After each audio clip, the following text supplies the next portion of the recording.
കയ്യിൽ ഒരു മോതിരമുണ്ട്, തലയിലാണ് ഇടിക്കുന്നത്. തലയിൽ അതായത് ബാക്കിലൊഴിച്ച് ബാക്കി എല്ലായിടത്തും ഇടിക്കും.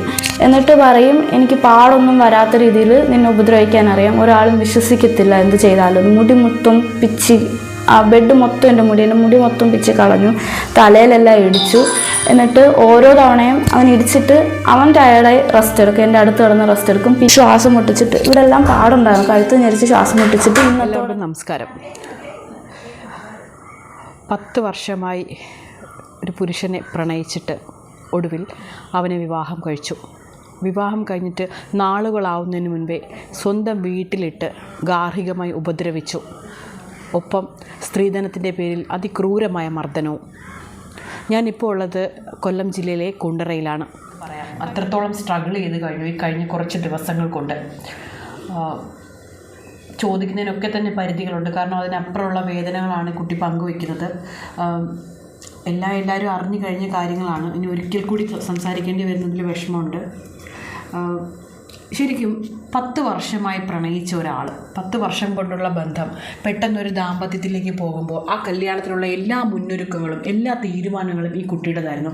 ഒരു കല്യാണ ചെലവ് മുഴുവൻ, അതായത് വരൻ്റെ വീട്ടിൽ നിന്നാണെങ്കിലും വധുവിൻ്റെ വീട്ടിൽ നിന്നാണെങ്കിലും ഉള്ള കല്യാണ ചെലവ് മുഴുവൻ അല്ലേ വഹിച്ചു, പ്രിയപ്പെട്ട ആൾക്കൊപ്പം ജീവിക്കാൻ വേണ്ടി. എന്നിട്ടാണ് ഇത്തരത്തിലൊരു അവസ്ഥ ഉണ്ടായിരിക്കുന്നത്. ഇപ്പോൾ എന്താണ് ശരിക്കും മനസ്സിൽ? എനിക്ക് സെപ്പറേഷൻ വേണം, അത് കണക്ക് തന്നെ ലീഗലി മൂവ് ചെയ്യാനാണ് ആഗ്രഹിക്കുന്നത്. അയാൾ ശരിക്കും എന്താ പറയുക, നിങ്ങൾ പ്രണയിച്ചിരുന്ന സമയത്ത് ഇദ്ദേഹത്തെ ഇത്തരത്തിൽ ക്രൂരമായിട്ട് ആക്രമിക്കുന്ന അല്ലെങ്കിൽ ഒരു സൈക്കോ സ്വഭാവം പോലെ അങ്ങനെ ഫീൽ ചെയ്തിട്ടുണ്ടോ എപ്പോഴെങ്കിലും? ഇത് ഞങ്ങൾ ലോങ് ഡിസ്റ്റൻസ് റിലേഷൻഷിപ്പായിരുന്നു. അതായത് വർഷത്തിൽ ഞങ്ങൾ കാണുന്ന തന്നെ 1-2 തവണ അങ്ങനെയൊക്കെ ആയിരുന്നു. ഇപ്പോൾ ചാറ്റിങ്ങും കോൾസും മാത്രമേ ഉണ്ടായിരുന്നുള്ളൂ. പക്ഷേ ഞാൻ എന്തായാലും കല്യാണം കഴിക്കുമെന്ന് ഉറപ്പായതിന് ശേഷം പുള്ളി കുറച്ച് ദേഷ്യം കൂടുതൽ, ചെറുതായിട്ട് കൈ പിടിച്ച് തിരിക്കുക അങ്ങനെയൊക്കെ ചെയ്തിട്ടുണ്ട്. നിങ്ങൾ കാണുന്ന സമയങ്ങളിൽ പുള്ളിക്ക് ഇഷ്ടമല്ലാത്ത എന്തെങ്കിലും കാര്യം വരുമ്പോൾ ദേഷ്യപ്പെടുകയും, എന്നിട്ട് ഒരു തവണ ആണെങ്കിൽ പുള്ളി എൻ്റെ കൈ പിടിച്ച് തിരിച്ചു മുൻപ് കല്യാണം ഉറപ്പിച്ചതിന് ശേഷം. അപ്പോൾ ഞാൻ പറഞ്ഞു എന്തിനാ അങ്ങനെ ചെയ്തതെന്നും പറഞ്ഞിട്ട് ഞാൻ ചോദിച്ചപ്പം ചെറുതായിട്ടല്ലേ ചെയ്തുള്ളൂ, അത് വേദന എടുക്കാൻ വേണ്ടി ഞാൻ ഒന്നും ചെയ്തില്ലല്ലോ, നീ അങ്ങനെ പറഞ്ഞിട്ടല്ലേ, അങ്ങനെ പറയായിരുന്നു. പുള്ളി ഒരിക്കലും അതിന് സോറി പറഞ്ഞിട്ടില്ല ഇതുവരെ. അത്രയും വേദനിച്ചിട്ട് പോലും. അപ്പോഴും ഒരു സൂചന പോലും ലഭിച്ചിരുന്നില്ല, തമാശക്കല്ലേ എന്ന് കരുതി കളയുമായിരുന്നു അല്ലേ? ഞാൻ ഈ ഒരു ലെവലിൽ ഫിസിക്കൽ അബ്യൂസ് ഞാൻ ഒട്ടും എക്സ്പെക്റ്റ് ചെയ്തില്ല, ഒട്ടും. അതായത് പുള്ളി അങ്ങനെ, എൻ്റെ അറിവിൽ പുള്ളി സബ്സ്റ്റൻസ് അബ്യൂസോ ആൽക്കഹോളോ അങ്ങനെയൊന്നും ഉപയോഗിക്കുന്ന ആളല്ല, ഇത്ര അഗ്രസീവോ അല്ല, ഞാൻ ഇങ്ങനെ കണ്ടിട്ടില്ല. ചെറുതായിട്ടൊക്കെ ദേഷ്യം വരും, അങ്ങനെ അല്ലാതെ ഞാൻ ഇതൊട്ടും എക്സ്പെക്റ്റ് ചെയ്ത കാര്യമല്ല. ശരിക്കും എന്തായിരുന്നു ആ ദിവസം സംഭവിച്ചത് ഇത്രത്തോളം അഗ്രസീവ് ആവാനായിട്ട്? ഞാൻ കല്യാണത്തിൻ്റെ ഫുൾ എക്സ്പെൻഡിച്ചർ ഞാൻ നോക്കി, അത് കണക്ക് അവരുടെ സൈഡിൽ നിന്ന് നോക്കി. പുള്ളിക്ക് മാല വേണം, മോതിരം വേണം, എല്ലാം ഞാൻ മേടിച്ചു കൊടുത്തു. 4 lakhs ഞാൻ അല്ലാതെ ക്യാഷായിട്ട് കൊടുക്കുകയും എല്ലാം ചെയ്തു. എന്നിട്ട് അതിനുശേഷം പുള്ളിയാണെങ്കിൽ എൻ്റെ അടുത്ത് 29-ാം തീയതി ഒരു ക്രിസ്ത്യൻ ചടങ്ങിൻ്റെ ഭാഗമായിട്ട് ഞാൻ എൻ്റെ വീട്ടിലായിരുന്നു. അപ്പോൾ 29-ാം തീയതി പുള്ളി എന്നെ വിളിച്ചിട്ട് പറഞ്ഞു എൻ്റെ ഗോൾഡ് എല്ലാം വേണം, 1.5 ലക്ഷം കൂടി പണയം വെച്ചിട്ട് ഞാൻ അവരുടെ വീട്ടിലോട്ട് തിരിച്ചു ചെല്ലണമെന്ന് പറഞ്ഞു. അപ്പോൾ ഞാൻ പറഞ്ഞു ഞാൻ ഇത്രയും ചെയ്തു, ഗോൾഡ് തരാൻ പറ്റില്ല എന്ന് പറഞ്ഞു. എനിക്ക് ഉണ്ട് കൊളാറ്ററലാണ്, തരാൻ പറ്റില്ല എന്ന് പറഞ്ഞു. അപ്പം പുള്ളി പറഞ്ഞു അതൊന്നും പറ്റില്ല, തന്നേ പറ്റുള്ളൂ എന്ന് പറഞ്ഞു. അപ്പോൾ ഞാൻ ഈ 1.5 ലക്ഷം രൂപ എന്തിനാണെന്ന് ചോദിച്ചു. അതും നീ അറിയണ്ട, എനിക്ക് പൈസ വേണം, തരണമെന്ന് പറഞ്ഞു.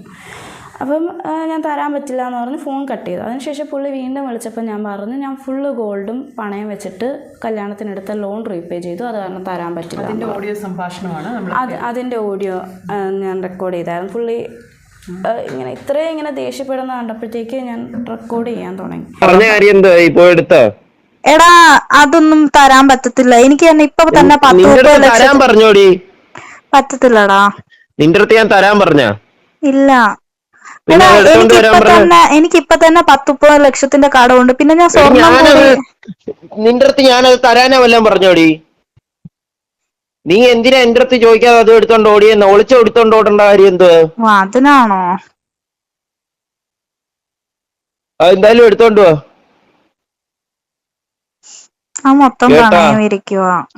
ഏ മൊത്തം പണയം ഇരിക്കുക. മൊത്തമല്ല, ലോക്കറി ഇരിക്കല്ലേ, ബാക്കി എടുത്തോണ്ടോ? ലോക്കർ ഇരിക്കുക അല്ല. ലോക്കറി ഇരിക്കല്ലേ, ബാക്കി എടുത്തോണ്ട് വരാൻ. അല്ലടാ, മൊത്തം പണയം വെച്ചേക്കുക. എത്ര രൂപയ്ക്ക്? 9.5. ഒരു 8-9.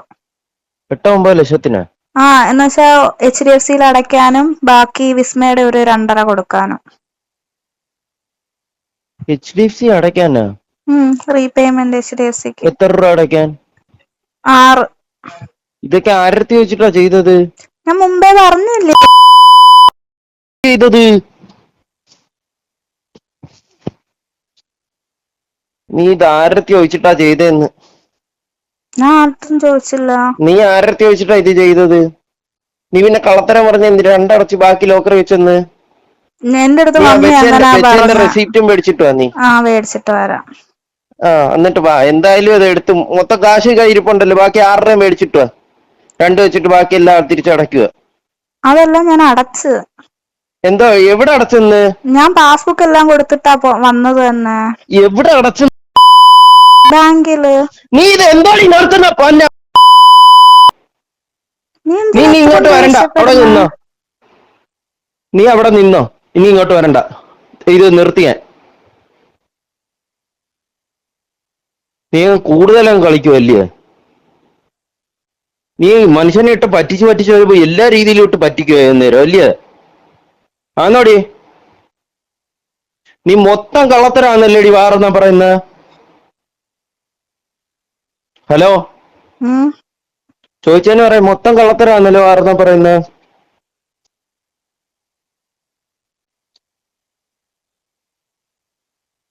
നീ എവിടെ നിന്നോ? ഹലോ, നീ എപ്പ റീപേയ്മെന്റ് നടത്തി? ഞാനതെല്ലാം കല്യാണത്തിന് മുമ്പേ തന്നെ. റീപേയ്മെന്റ് നടത്തിന്ന് അതെനിക്കറിയത്തില്ല. ഈ കഴിഞ്ഞ ദിവസങ്ങളിൽ ഞാൻ പോയൊന്നുമില്ല. ഇവിടെ മമ്മി പണയം വെച്ച റെസിപ്റ്റ് നീ മേടിച്ചോണ്ടോ? നിനക്കെന്താ നീ പോയി വെച്ച? ഞാൻ എന്തിനു പോകുന്നു? റെസിപ്റ്റും മേടിച്ച് നീ ഇപ്പൊ ഇങ്ങോട്ട് വാ. വണ്ടി എടുത്ത് പോയേ. മമ്മി ഇപ്പൊ പുറത്തു പോയേക്കുവാണ്. മമ്മി പോന്നെ എന്തെല്ലോ ആട്ട്, നീ താക്കോല് അവിടെ വെച്ചിട്ട് നീ ഇങ്ങ് വാ. റെസിപ്റ്റ് അല്ല മമ്മിയുടെ എത്തിയോ? എത്ര രൂപ നീ ഇപ്പൊ അടച്ചു? നിന്റെ അടുത്ത് ഞാൻ ഒന്ന് എനിക്ക് തരണോന്ന് പറഞ്ഞായിരുന്നു. ഒന്ന് എനിക്ക് തരണോന്ന് പറഞ്ഞായിരുന്നാ? പറഞ്ഞായിരുന്നു. അതെന്ത്?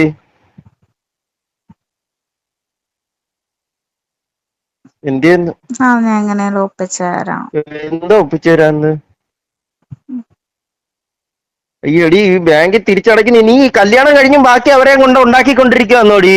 ഇതൊക്കെ ഞാൻ മുമ്പേ പറഞ്ഞു. ഇതൊക്കെ മുമ്പേ ചെയ്യണം. ഞാൻ അന്നേരം ഞാൻ ഇതൊക്കെ കെട്ടിക്കഴിഞ്ഞ് നിന്റെ അടുത്ത് സംസാരിച്ചില്ലോടി അന്ന് രാത്രിയും പിറ്റേന്നും എല്ലാം. ഈ കാര്യമെല്ലാം ചോദിക്കുമ്പോൾ നീ പറയും ഇപ്പൊ ഞാൻ ഇല്ലെന്ന് പറഞ്ഞിട്ട് നീ എല്ലാം കാണിക്കാടി മനുഷ്യനാ 100 രീതിയില്. ഇതിൽ എന്തുവാടാ പറ്റിപ്പ്? എനിക്ക് 10-30 ലക്ഷത്തിന്റെ കടമുണ്ട്. ഞാനത് വീട്ടാൻ നോക്കണം. ഞാനാന്നോ നിനക്ക് അടക്കല്ലെന്ന് സ്റ്റെഫി നിന്റെ അടുത്ത് ഞാൻ പറഞ്ഞത്? പണയം വെക്കല്ല, അത് കിടന്നോട്ട് അത് അടച്ചു തീർക്കാന്ന്. എന്താണെങ്കിലും 22 അടയ്ക്കണം, അത് അടച്ചു തീർക്കാന്ന് പറഞ്ഞായിരുന്ന? പണയം വെക്കണ്ടെന്ന് ഞാൻ പിന്നെ പറഞ്ഞായിരുന്നാ? നിനക്ക് ആ ധൃതി എന്തോ അടയ്ക്കണ്ടെന്ന് നിന്റെ അടുത്ത് 100 തവണ ഞാൻ പറഞ്ഞായിരുന്നാ?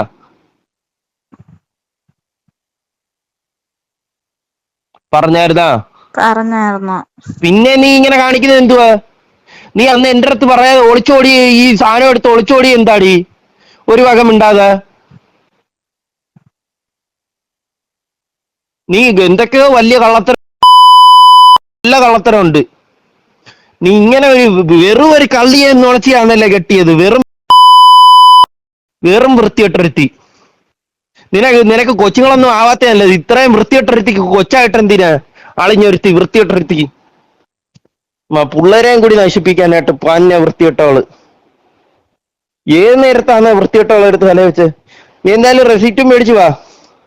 അമ്മ വന്നിട്ട് മേടിച്ചിട്ട് വാ.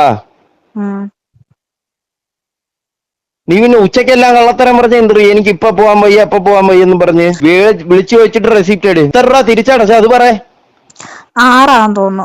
എത്ര രൂപ എടുത്തിട്ട്? 9 എടുത്തിട്ട്. 9 എടുത്തിട്ട് 6. ഈ അതില് 1 എവിടെ പോയി? Credit card repayment. ആര്? എന്റെ. നീ എന്താ ക്രെഡിറ്റ് കാർഡ് വെച്ച് ചെയ്ത്? അതിനകത്ത് എന്തൊക്കെയോ കുറച്ച് പൈസ കിടപ്പുണ്ട്. എന്തൊക്കെയോ നീ ഇപ്പൊ തന്നെ കല്യാണത്തിന്റെ പുറത്ത് 10-14 പറഞ്ഞിട്ട് അത് 16 ആക്കിയേക്കുന്നു. പിന്നെ നീ 1.5 വീണ്ടും എന്തുവാ? നിനക്ക് ഇതെല്ലാം തമാശയായിട്ട് തോന്നുന്ന? ഇല്ല, ഭയങ്കര സീരിയസ് ആയിട്ടാ തോന്നുന്നേ. നീ അതെല്ലാം മേടിച്ചിട്ട് വാ. ഈ ക്രെഡിറ്റ് കാർഡിന്റെ എന്തോ പേയ്മെന്റ് എല്ലാം ഇവിടെ വന്ന് കാണിക്കണം എന്നെ ഇപ്പൊ മേടിച്ചിട്ട് വാ. നിന്റെ അമ്മയെ വിളിച്ചിട്ട് ആ റെസിപ്റ്റ് എവിടാന്ന് ചോദിച്ചിട്ട് നീ തുറന്നെടുത്തിട്ട് വാ. നിന്റെ അമ്മ എവിടെ പോയി? പുറത്തു പോയേക്കുവാ. പുറത്തെന്ന് വെച്ച സ്ഥലത്തിന് പേരില്ലോടി. മുക്കട. അപ്പൊ പോയി വിളിച്ചിട്ട് വാ. നീ സ്കൂട്ടർ എടുത്ത് പോയി വിളിച്ചിട്ട് വാ. പെട്ടെന്ന് റെസിപ്റ്റ് എടുത്ത് വാ ഇങ്ങോട്ട്. പെട്ടെന്ന് വാ. വണ്ടി എടുത്ത് ഇറങ്ങടി. വരാടാ. വരാന്ന് പറഞ്ഞ് നീ 1 മണിക്ക് മറ്റേ വരാന്ന് പറഞ്ഞ ഇപ്പൊ 2:30 നീ പോയി എടുത്തിട്ട് വാ. ശരി. ഹലോ. ഹലോ. ആ റെസിപ്റ്റ് അത്രയും പണയം വെച്ചതിന്റെ റെസിപ്റ്റും മേടിച്ച എന്തായാലും ആയേ. ഇതെന്താ ഇതൊന്നും നീ എന്റെ അടുത്ത് പറയാൻ ചെയ്യുന്ന? അതൊക്കെ ചോദിച്ചായിരുന്നു ഞാൻ പറഞ്ഞാണ്. മര്യാദക്ക് ചോദിച്ച നീ കെട്ടിക്കഴിഞ്ഞ നിന്റെ ഇഷ്ടമാന്നാ മൊത്തം?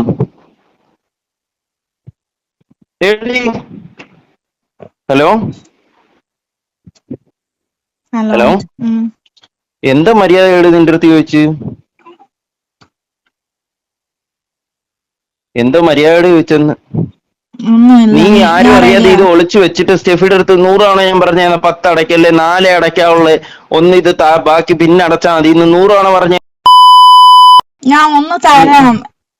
ഒന്ന് തരുന്നല്ല. നീ എന്തോ സ്റ്റെഫി കാണിക്കുന്ന? നീ സ്റ്റെഫി എനിക്ക് സത്യമായിട്ട് നീ വെറും വെറുപ്പ് പോന്നു കേട്ടോ. നീ വെറും പന്ന പെണ്ണായിട്ട് വരുവ. നീ പറ്റിക്ക് വന്നോടി മനുഷ്യനെ ഏത് നേരം എടി. ഹലോ. നീ ഇതെന്താടി ഒരു വാക്ക് എന്റെ അടുത്ത് പറയാതെ അത് കൊണ്ടുപോയപ്പോഴും അത് വെക്കുമ്പോഴും എല്ലാം ഇങ്ങനെ വെക്കുവാന്നൊരു വാക്ക് പറയാത്ത എന്താ സ്റ്റെഫി?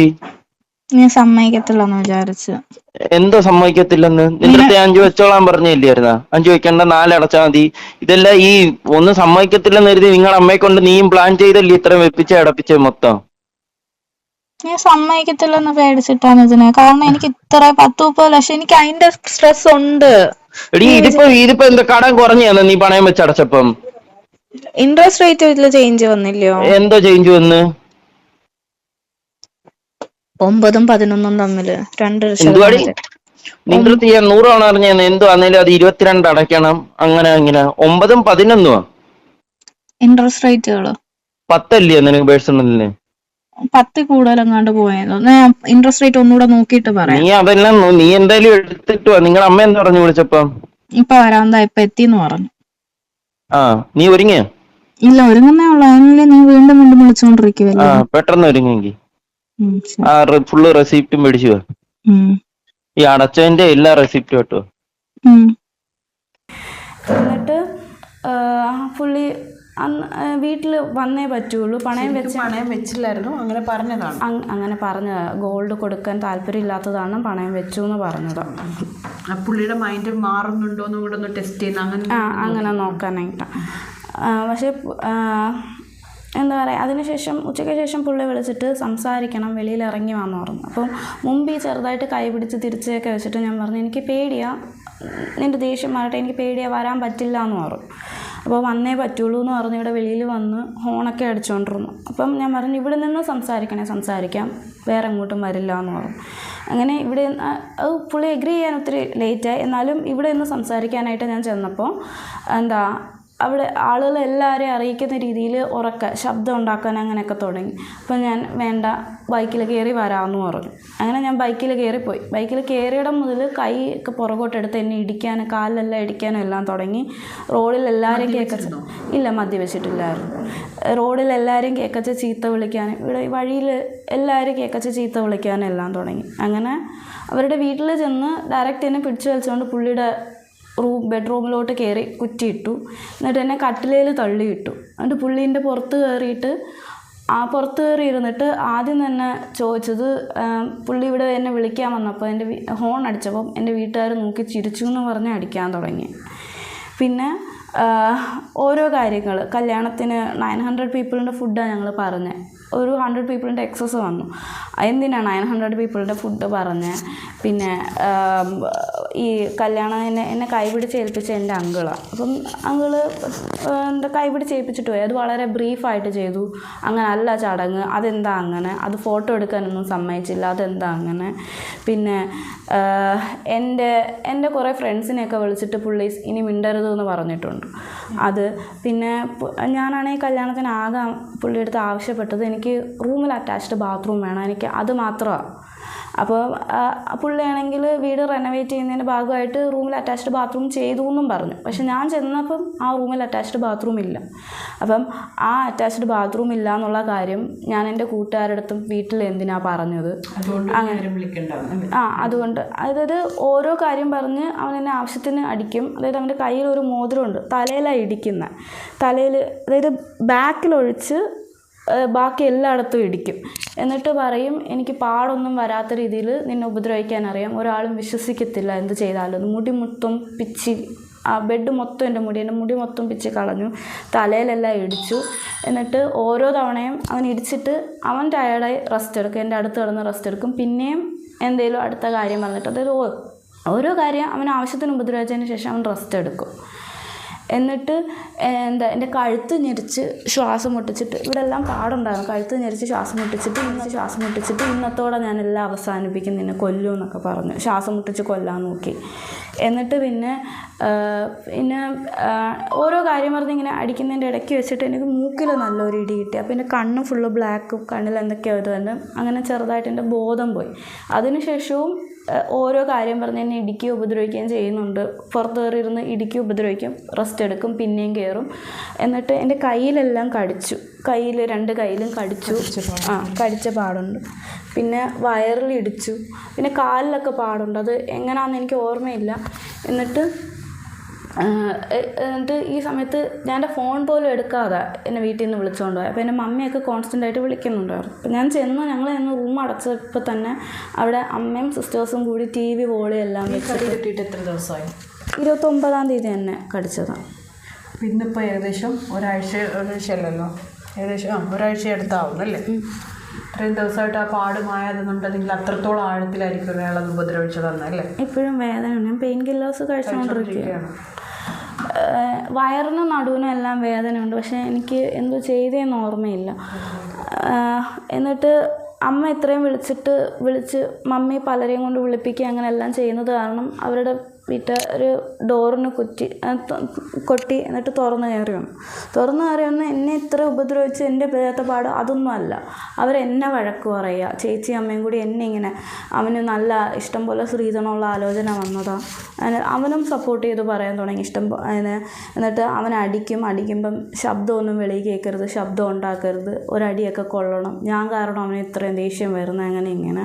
സ്വർണ്ണമല്ല ഇവിടെ തന്നെ, ഞാൻ പറഞ്ഞു സ്വർണ്ണമല്ല ലോക്കറിലാണോ, അല്ല ഇവിടുത്തെ അലുമാരിയെ കൊണ്ടുവന്ന് വെക്കണം, അങ്ങനെയൊക്കെ പറഞ്ഞു. അങ്ങനെ എന്നിട്ട് ചേച്ചി അമ്മയും ഇങ്ങനെ മെൻ്റലി ഇങ്ങനെ ഓരോ കുത്തുവാക്ക് അങ്ങനെയൊക്കെ പറഞ്ഞു. പക്ഷെ അനിയത്തി ഒരു കൊച്ചുണ്ട്, ആ കൊച്ചിനെ എന്നെ ഉപദ്രവിക്കണമെന്നായിരുന്നു. അവൾ എന്നെ അടിക്കാനായിട്ട് വരും, നീ ആരടി, എൻ്റെ വീടായത് അങ്ങനെയൊക്കെ. അപ്പം ഞാൻ ചോദിച്ചു, ഞാൻ അനിയത്തിയുടെ അടുത്ത് മിണ്ടിയിട്ട് പോലും ഇല്ല, പിന്നെ എന്തിനാ എൻ്റെ അടുത്ത് ഇങ്ങനെയൊക്കെ പറയുന്നതെന്ന് ചോദിച്ചപ്പം ഹസ്ബൻഡ് പറഞ്ഞു, നീ ഒരു വാക്ക് മിണ്ടരുത്, നിൻ്റെ ശബ്ദം ഇവിടെ കേൾക്കരുത്, ഇവരെല്ലാം പറയുന്ന കേട്ട്. അങ്ങനെ ഇത്രയും ഉപദ്രവിച്ചിട്ടും തിരിച്ച് അതല്ലേ ഇങ്ങനെ ഞാൻ മറ്റൊരു മാധ്യമത്തിൽ കണ്ടതാണ്, തിരിച്ച് താങ്കളും ഉപദ്രവിച്ചു എന്നുള്ളൊരു കേട്ടിരുന്നു. അതെങ്ങനെ സംഭവിച്ചിട്ടുണ്ടോ അങ്ങനെ എപ്പോഴും? എൻ്റെ കൈ എവിടെയാണെന്ന് പോലും എനിക്ക് ഓർമ്മയില്ല, ഞാനൊന്നും ചെയ്തിട്ടില്ല. എൻ്റെ പുറത്ത് കയറിയിരുന്ന് കൈ എടുക്കാൻ പറ്റാത്ത രീതിയിൽ എൻ്റെ പുറത്ത് കയറിയിരുന്നിട്ടാണ് ഉപദ്രവിച്ച്. താങ്കളും ആക്രമിച്ചു എന്നുള്ള രീതിയിലാണ് പുള്ളിയുടെ പേരൻസ് ഇപ്പോൾ പറയുന്നത് അല്ലേ? അങ്ങനെയാണ് നമ്മൾ കുറച്ച് മാധ്യമങ്ങളൊക്കെ കണ്ടിട്ടുണ്ടായിരുന്നു. പക്ഷേ ഈ കുട്ടിയുടെ ദേഹത്ത് കയറി ഇരുന്നിട്ട് ബോഡി പോലും അനങ്ങാൻ പറ്റാത്തൊരു സാഹചര്യത്തിലാണ് ഉപദ്രവിച്ചിരിക്കുന്നത്. എൻ്റെ അടുത്ത് ആദ്യമേ തന്നെ ഇങ്ങനെ ഇതിൻ്റെ ഇടയ്ക്ക് ഇങ്ങനെ വെല്ലുവിളിച്ചായിരുന്നു, നിനക്ക് ഈ ലോക്ക് ഇളക്കാൻ പറ്റുമോ എന്ന് കാണിക്കുമെന്ന്.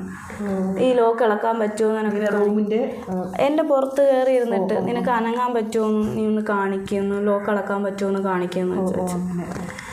എന്നിട്ട് അപ്പം എൻ്റെ മമ്മയാണ് പിന്നെയും വിളിച്ചിട്ട് പറഞ്ഞു 8 മണിക്കുള്ളിൽ, അപ്പോഴെല്ലാം അമ്മ ഫോണിലേക്ക് വിളിച്ചുകൊണ്ടിരിക്കുക, 8 മണിക്കുള്ളിൽ മോളെ വീട്ടിൽ കൊണ്ടുവന്നില്ലെങ്കിൽ പോലീസുമായിട്ട് വരുമെന്ന് പറഞ്ഞു. അങ്ങനെ അപ്പോഴാണ് ഇവരുടെ വീട്ടുകാർ എൻ്റെ എല്ലാ മുറിവിലും ഐസ് വെച്ച്, ഇവിടെ എല്ലാം ഭയങ്കര നീര്, ഇവിടെ ഇങ്ങനെ ബോൾ പോലെ ഇങ്ങനെ പൊങ്ങി നീര് വന്നായിരുന്നു. അപ്പോൾ എല്ലാ മുറിവിലും ഐസ് വെച്ച് വന്നു. എന്നിട്ട് ഫുൾ കൈയുള്ള ഉടുപ്പിടാൻ പറഞ്ഞു. ഫുൾ കൈ ഷർട്ട് ഇവിടം വരെ ബട്ടൺ ഇടിപ്പിച്ചു. എന്നിട്ട് മുഖത്തുണ്ടായിരുന്ന എല്ലാ ബ്രൂസസിലും എല്ലാത്തിലും ചുണ്ടൊക്കെ പൊട്ടിയിട്ടുണ്ട്, എല്ലാത്തിലും മേക്കപ്പ് ഇടിപ്പിച്ചു, ഫൗണ്ടേഷൻ ഇടിപ്പിച്ചു, മുടി ഫ്രണ്ടിലോട്ട് ചീകി ഇടിപ്പിച്ചു. എന്നിട്ട് പറഞ്ഞു ഇവൻ്റെ കൂടെ ജീവിക്കണമെങ്കിൽ നീ ഇത് ആരടുത്തും പറയരുത്.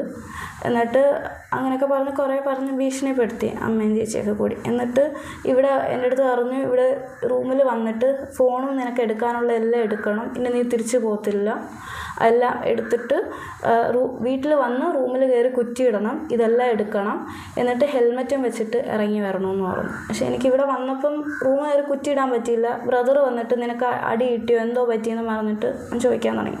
അപ്പോൾ ഞാൻ ജസ്റ്റ് ഫോണും ഒരു ബാഗും എടുക്കാൻ പറ്റും, ഞാൻ അതും എടുത്തിട്ട് തിരിച്ചു പോയപ്പം മമ്മിക്ക് കാര്യം മനസ്സിലായി. മമ്മി പുറകെ ഓടി വന്നിട്ട് എൻ്റെ മോളെ നീ അടിച്ചോടാ, ഞങ്ങൾ ഇതുവരെ തൊട്ടിട്ട് പോലുമില്ല, ഒന്നും ഞുള്ളിയിട്ട് പോലുമില്ല, നീ ചെവിയിൽ നുള്ളിക്കോന്ന് ഇങ്ങനെ പറഞ്ഞു. അപ്പോൾ അവനിങ്ങനെ ചെവിയിൽ നുള്ളി കാണിച്ചിട്ട് എൻ്റെ അടുത്ത് കയറി, നിനക്ക് ഇതിനെ ഞാൻ കാണിച്ചു തരാമെന്ന് പറഞ്ഞു.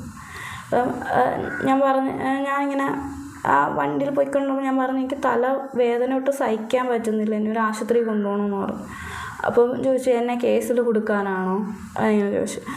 അല്ല എനിക്ക് വയ്യാഞ്ഞിട്ടാന്ന് പറഞ്ഞു. അപ്പം നീ കേസ് കൊടുക്കണേ കൊടുക്ക്, ഞങ്ങൾ ആദ്യമായിട്ടൊന്നും അല്ല കേസ് കാണുന്നത്, നിനക്ക് എന്താ ചെയ്യാൻ പറ്റുന്നതെന്ന് എന്നെ ആശുപത്രി കൊണ്ടുപോകണം, എനിക്ക് ഒട്ടും വയ്യാന്ന് പറഞ്ഞു. അങ്ങനെ ഒരു ചെറിയൊരു ക്ലിനിക്കുണ്ട് കുണ്ടറ ഹോസ്പിറ്റലെന്ന് പറഞ്ഞിട്ട്, അവിടെ കൊണ്ടു ചെന്നിട്ട് സ്കൂട്ടറിൽ നിന്ന് വീണയാണെന്ന് പറയാവുള്ളൂ എന്ന് എൻ്റെ അടുത്ത് പറഞ്ഞു. പക്ഷെ ഡോക്ടർ എനിക്കറിയാം. അപ്പോൾ ഞാൻ ഡോക്ടറിൻ്റെ അടുത്ത് പറഞ്ഞു ഡൊമസ്റ്റിക് വയലൻസാണ്, എൻ്റെ കൺസെൻറ്റ് ഇല്ലാതെ അവർക്ക് റിപ്പോർട്ട് ചെയ്യാൻ പറഞ്ഞു. ഞാൻ പറഞ്ഞു റിപ്പോർട്ട് ചെയ്യേണ്ട, ഡൊമസ്റ്റിക് വയലൻസ് ഇങ്ങനെയൊക്കെയാണെന്ന് പറഞ്ഞു. അപ്പോൾ ഇത്രയും ഇത് കണ്ടപ്പോൾ അവർ പറഞ്ഞു ഒബ്സർവേഷനിലോട്ട് വാ, ഇഞ്ചക്ഷനൊക്കെ എടുക്കാനുണ്ട് അങ്ങനെയൊക്കെ പറഞ്ഞു. അങ്ങനെ ഒബ്സർവേഷനിൽ പോയപ്പം എന്നെ ബ്രദർ വിളിച്ചിട്ട് ചോദിച്ചു എവിടെയാണെന്ന് ചോദിച്ചു. ഞാൻ പറഞ്ഞു ഇങ്ങനെ ഹോസ്പിറ്റലിലാണ്, ഞാൻ തിരിച്ച് ഹസ്ബൻഡിൻ്റെ വീട്ടിലോട്ട് പോകുകയെന്ന് പറഞ്ഞു.